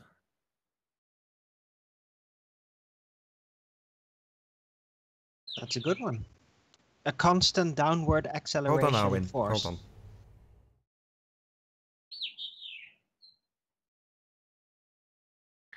So weight does not change. Yeah, chance. That's my null hypothesis. What? That's my null hypothesis. That your weight So is we not went- going to change. as Okay, you move okay, away from hold on Earth's a second. surface. Okay, hold on a second. Or if you go on top of a mine, that's Hold on. sections Hold have on. been dug out. Hold on, so you stand on unorthodox. top of a Hold large on. mine. Hold on. We've now got to move it from alternative to null. Just give him a second. We're taking our It's the time same with you. thing. Okay. There we go. Okay, so what is the alternative? I just told you the Hypothesis. alternative. No, you gave us the null. That's the null. Yeah. Okay, that's the Does alternative. not. See, I told you you No. prevented me from doing this. This is going exactly by what I've seen on your show. I have Does it written not. down This is exactly the- as you have stated it before. Oh, I'm doing goodness gracious. exactly what you wanted before. You guys are changing the goalpost. You Would just you like said me to play a the video? no. Would you like me to play a video where you go through exactly what you want and with this matches perfectly? Okay, where should we put it then? You tell us. Hold You on, just said it was hold the no. on. First you said it was the Let him- alternative, then you said it's the no. So where do you want They're it? essentially, it's the same thing stated differently. No, it isn't. Then I don't have an alternate hypothesis. I just have a null You hypothesis. don't understand the method then. And you I don't think that's- understand what No, I we're don't doing. think you understand the method. Oh, right. So No, it's back no. to this. So this took about 10 minutes of obfuscation and dancing around. Now we're being told, a bit like Mark Taylor on this very exact show, that we don't understand science. So you don't have an alternative hypothesis, No. correct? No, I just have a hypothesis and a null hypothesis. Your Right. argument is that the alternative and null hypothesis are the same thing. I've never dealt with alternative hypothesis. I've just dealt with null hypothesis. Then you don't do science. Then you are a complete idiot and you don't deserve to be here, you stupid little boy. So yeah, Look at this this. is where we're getting from me preventing from going through this whole explanation. Look at this. We've just took you through it, you stupid little boy. What part of this aren't you getting, you stupid idiot? Yeah? So, We've I knew taken this you was through gonna it and happen. you What I tell you, failed I'm psychic. to follow. Shut your mouth, stupid little boy. You don't do science. That's the problem here. You don't understand the scientific method and we are attempting to educate you. It's very hard and it's very tedious because you are a retard. And he's pretending to be an engineer and he's lying. Yeah, I know. I pretended to be an engineer. So shut your mouth and listen. No, I don't want to shut my mouth and listen. This is a debate. You have to. No, present me you with don't an have anything to alternative idea. offer to the debate because you don't understand what the debate is about. The debate is about proving things in the natural world, and the yardstick we use, the methodology, is called science. This is what we are trying to explain to a complete retard, and he is telling us that we don't understand it. That is because you are both arrogant and idiotic. So shut your mouth and let John tell you why you require both a null and an alternative hypothesis. Shut your mouth. Okay, so you tell me what the alternative. That means shut up and actually open your ears, dumbass. No, what I tell you. That means you don't speak next. Do you Well, this didn't understand take long, it? did it? That means you shut up. That means you don't talk. Were you ready? I think so. Yep. To do a hypothesis test. Go ahead. Excuse me. Are we ready yet? Okay. To do a hypothesis test experiment, you will actually have two hypotheses, the null hypothesis and the alternative hypothesis, which are stated in such a way that they are mutually exclusive. You can't have both hypotheses be true. The null hypothesis is the conclusion that is considered the default. You will accept this hypothesis if you fail to find sufficient support for the alternative hypothesis. You have the null and the alternative. The null hypothesis, the zero difference or no difference hypothesis, predicts changing one variable. The independent variable will have no effect on the variable being measured. Here's an example. Observe a phenomenon. Healthy type 1 diabetics suffer from diabetic ketoacidosis, apparently from the absence of adequate insulin. The alternative hypothesis is given otherwise healthy type 1 diabetes patients, the lack of insulin will lead to diabetic ketoacidosis. The null is given otherwise healthy type 1 diabetes patients, the lack of insulin will not lead to diabetic ketoacidosis. You see the null part here. The null means zero difference. Null means zero, right? So you need both these hypotheses, the alternative and the null. So let's start over.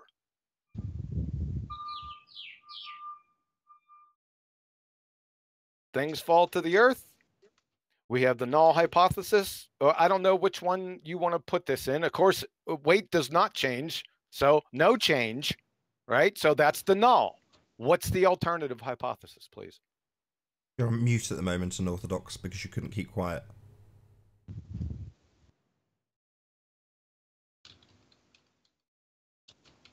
Hover your mouse over your page, click the mute button.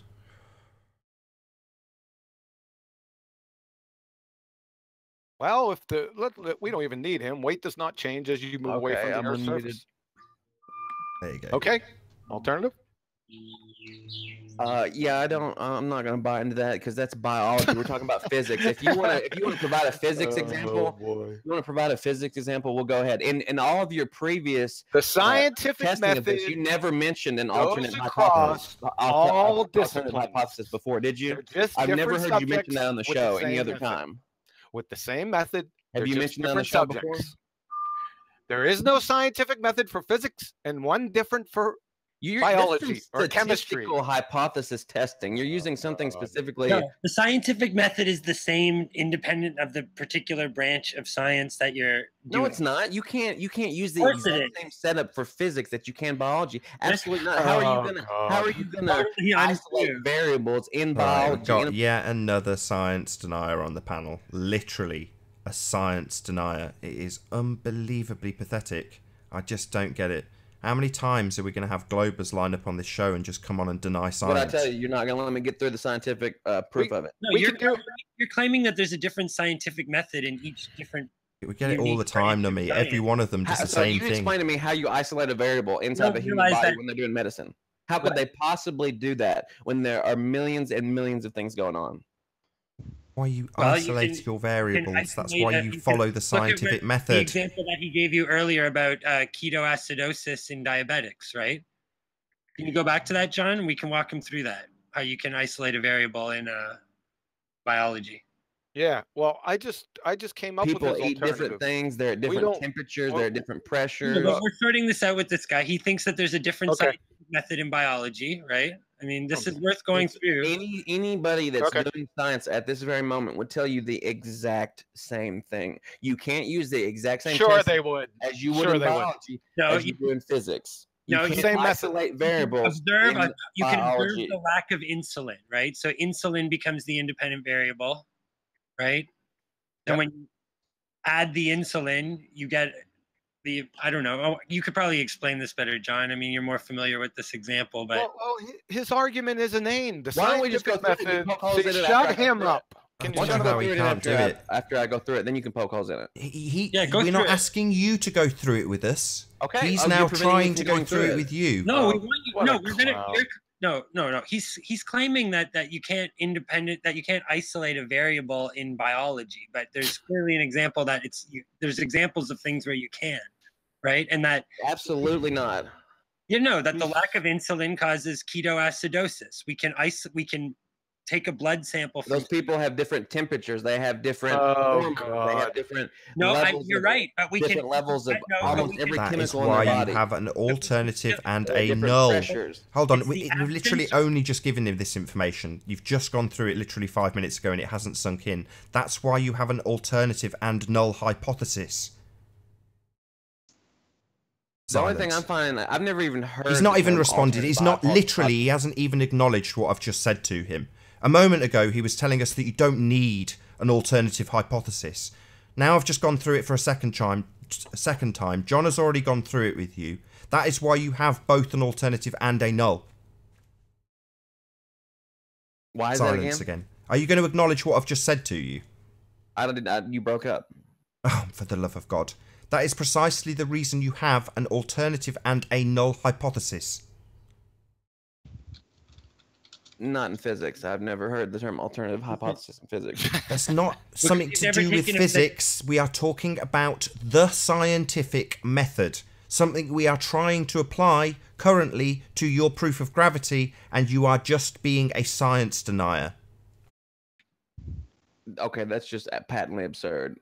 No, that's factually accurate on account of the fact you are denying the methodology of science, the scientific method, by A, saying that you don't need to have an alternative hypothesis, which just drives me up the wall, and then secondly by saying this methodology does not apply to physics, which is patently absurd. Yeah, alternative hypothesis are relationship to statistics. And they use it in biology also because you can't isolate variables. You can. No. Wrong. Just an Okay, idiot. well, show me a definition of the alternative hypothesis that's going on in physics. Why are you doing this? All you're doing is obfuscating it. It's all physics, dude. Biology ultimately is physics. Chemistry is physics. It's the study of the physical world. Exactly. That's the mother science. So you shouldn't have a problem finding it, right? Physics, Mother everything science. falls under physics. You got it. Good job. It's all physics. And it's the scientific method is the same regardless of what you apply it to. You don't change the scientific method because you're applying it to something else. It's a method that you can apply to some things in the world. The way you've stated it, Call you it the can't scientific use the method. scientific You have in to change biology it, at all. and it's not the scientific method anymore, right? And there are things that are beyond the purview of the scientific method, and in those cases, we don't apply the scientific method because it's not applicable. But if we're going to apply the scientific method, then we're going to follow the scientific method, regardless if we're studying diabetes, which is not caused by changes in body temperature, by the way, or if we're studying, the potential cause behind the things falling or things having weight, right? Like we have to be able to set up a valid experiment using the scientific method. And if we can't fulfill all of the criteria, then it's not a scientific experiment. It's just as simple as that. Hey, okay. Every reference I'm finding Okay, we says don't that the need 'em. alternate hypothesis is the opposite of the null hypothesis. That's So what I the just told you. hypothesis is the original Right. hypothesis. Correct. So the null and alternative are diametrically opposed. You just literally have will and will not substituting each other. That is it. We have just literally told you this 5 minutes ago. I already gave you that information. You didn't give it us, you complete retard.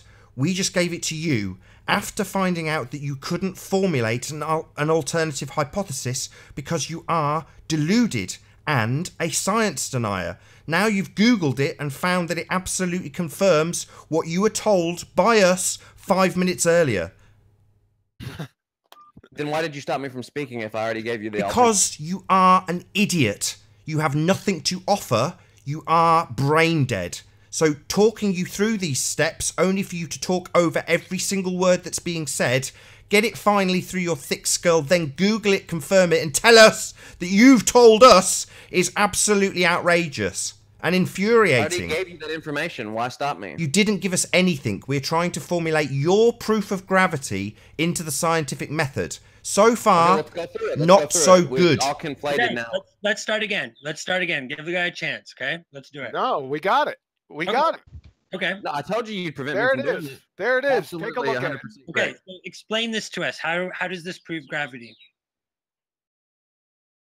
You want me to go through the experiment? Yeah. Okay. Step 1, make an observation. Okay. Go to the Earth. Okay. We already As you did move that. away from Earth, I know. Let's let him summarize. Let's let him go I through. can poke it. holes I got in it written down. Yeah, you I can know. poke but holes in it when I'm done. Okay. You just let me get through the example. You've yet to let anybody get through one of these examples on your show. Just You let him go prevent through them from it. speaking. Nobody talk until he says he's done. Okay. Let's just let him go through it. We don't want him crying foul. Let's just let him do his thing. Okay. All right. Step 1, make an observation. Your weight changes as you move away from the Earth's surface. Step 2, ask a question. Why does the air pressure change? Or, I'm sorry, why does the weight change? Step 3, formulate a hypothesis. If the weight changes as you move away from Earth's surface, then it must be due to Earth's gravity. Step 4, experiment do an experiment at different heights, or you could do it where there's less mass over the top of a big mine or something of that nature, where they've curved out a bunch of the earth below it. Okay, so step forward, do the experiment, and in an experiment, a variable is manipulated by the experimenter. This is called the independent variable. So I'm manipulating height in this case. The dependent variable, the weight, is the event or expected outcome that's changed when the independent variable is manipulated. Okay, now my null hypothesis, the weight will not change regardless of how far you're away from the Earth's surface. That's it. Step 5, analyze the data, see what you come up with. Step 6, repeat it. Can I It's take really this, not that John, or do you want complicated. to? So, in your relationship, your independent variable would be your cause. So, your independent variable would be weight, correct? No. Sorry, let's just Independent have a is little look. the independent variable is the variable that the researcher manipulates, Right, I got it written down there, Nathan. which is what you vary in the experiment, which is your height. You vary your height. Oh, my and bad. So that is so dependent the upon independent variable is the height. effect you're looking So for. sorry. That's what you're. Which that's is the what weight. you're doing. So the cause is the cause in your causal relationship is height. So if height, then weight. No, if mass, if you Sorry, can't the make it independent simple, variable Nathan. is the thing that We you could do- we vary. could do- Let me just get it through to you. Try and pay attention. The thing that you vary is the independent variable, and that is your cause. So in your causal relationship, you are saying if height, then falling, or if height. If you're away from the Earth due to your height. Sorry, that's not an independent variable. That's not an independent variable. How is that not an independent variable? Because you It can is, only it have just doesn't. one. It's not one that says anything about gravity at all. So Yeah, I was you getting completely there. missed the Exactly I mean, that. how does that not say anything about gravity? Is if your weight You're changes as you assuming move Because gravity. let me You're say it again, expecting- Nami. Let me just say it one more time. Because your independent variable is the cause in your cause and effect relationship. So No, the if, cause is gravity. Height is what we're no, changing. no. Gravity isn't. Where's gravity? Where have you got gravity The written mass. down? Where's gravity? Sorry, I don't see it on screen. Okay, dumbass. Try and listen again. If height, then if height is your independent variable, and your cause in this cause and effect relationship, height, right? No, the distance you're away from the Earth due to your height. Right. So if distance and height. No, the height means that you're away from the Earth, Nathan. Right. So if height, that would be your No, not if independent height, if- variable. How many times do I have to say it? So the cause in your cause and effect relationship is not gravity, but in your experiment, height. No, I think the more gravity technical. is what we're observing. We should be calling it gravitational potential, really, to be more technical. But Let me ask you this: do you guys have a problem with the Cavendish experiment? You No, know no, that's no, don't reproduced, try like, and every- distract. in every I want university you in to America. confirm back to me that you understand that in a cause and effect relationship, the independent variable is the cause, and in this instance, the cause is absolutely unequivocally not gravity. Do you understand that? No. okay, Well, let then me- you let me are... explain- No. Then you need further explanation. It's okay, we get lots of retarded guests who believe the Earth is a sphere. So I can take you through it again if you don't understand. You are I don't trying to understand.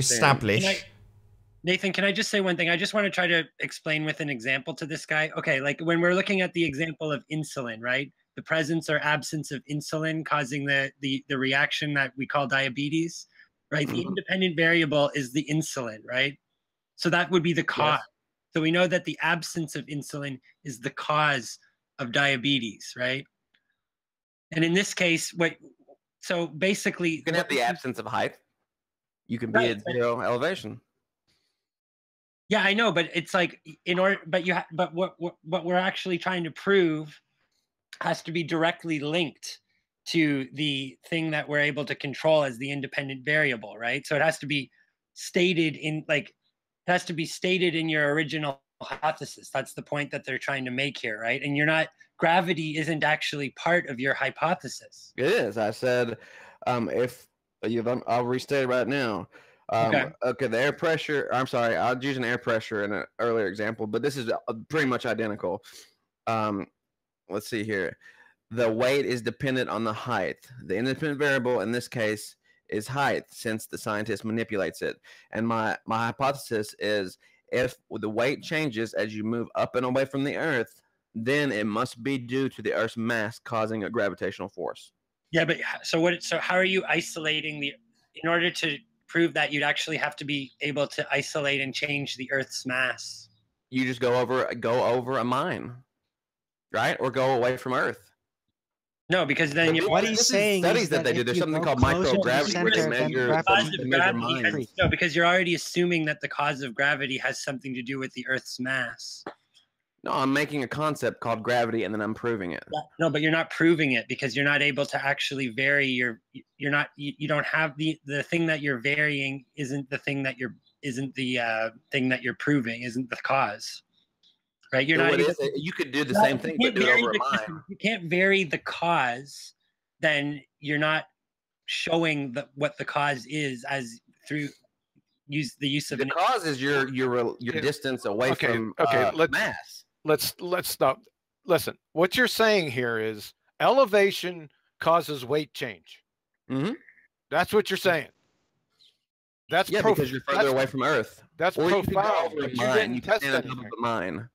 You didn't test anything. You just, the cause, elevation causes weight change. What does that mean? It means gravity.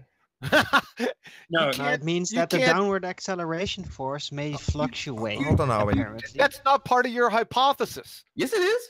No, it's not. Here's your hypothesis. I just said it. You said it about 10 minutes ago. You just can't conjure it right now. Why not? It was in my hypothesis. No, there's no hypothesis. It's on screen. If height changes, then it's due to gravity. That wasn't part of your hypothesis. Yes, it was. I wrote it down. It doesn't fit. If the weight changes as you move up and away from Earth, then it must be due to Earth's mass causing a gravitational force. No, that's inventing a just so story. Yeah, that's inventing a story. So how can you prove that it's not gnomes? Right? You're making it just say it's anything. You could say it's a Japanese woman. Come on, meditating. let's not talk You're right. over everyone. Give him a chance. That's at least trying. Do what? The fact that I could say it's a Japanese woman meditating is the cause is a problem for you, not for me. No, because we can tell her to stop meditating. Or we can look at also the effects of air pressure. You could do this exact same setup, right? But we can't with air pressure. But we're not able to change the independent variable of the mass of the Earth. All you gotta do is go over a mine, walk on top of a mine. You're not changing the mass of the Earth by going over top of a mine. You're changing your relationship to the amount of mass that's directly beneath your feet. You're still not proving the cause, right? You're not. You're just establishing that different relationships of altitude. Really? You really believe that? We're establishing the cause. We're just not establishing why, like the bigger picture of why is the cause. That you're actually like. For the love of God. It's really frustrating. That's what the scientific method does. It establishes a causal relationship unorthodox. That's the point of doing it. The cause is the why. The cause is the why. No, because you can all we understand just from a scientific perspective. Gravity makes things is mass attracting mass, and you could say also because of Einstein. Einstein says that it's because of the warping of space time. But you can always take that step further. Why does it warp space time? Why does it do this? Why does it do that? Mutually, you can always take it one step further. But the idea of gravity is that there's a generalized attraction between masses, right? So your experiment does not in any way prove that there's a general attraction between masses. So if you stand on top of a mine and you weigh less than if you stand above a solid chunk of the Earth, does that not say that it's due to mass? What else would it say if it doesn't say that it's due to mass? That's a very interesting concept, and I can absolutely tell you that is totally nonsense. It's not gonna But happen. what You don't weigh other less if relationship you're did you draw there? suspended on a giant rope between two buildings with a lot of air below you. You don't weigh less. It's absolutely ridiculous. Come on. You can you get a don't weigh have feeling, to you can measure realize it. this. This example that you're using of standing over a mine, that's not even there's no validity. No one's ever going to show that, for one thing. They do it every day. They do microgravity. They measure microgravity where they're mining, Yeah, so but they they can just make determine up where the pockets are. Do they Yeah, but actually there's they so many measure variables that some even they're willing to gauge, acknowledge that or do it's they all this- measure actual weight differences? Do 'Cause, what? No, Yeah, that's R1? you can have some measuring device telling you, oh, there's this much gravity waves. That doesn't actually change the actual weight. Your setup suggests the weight, that the weight changes, which would prove a fluctuation in the gravity.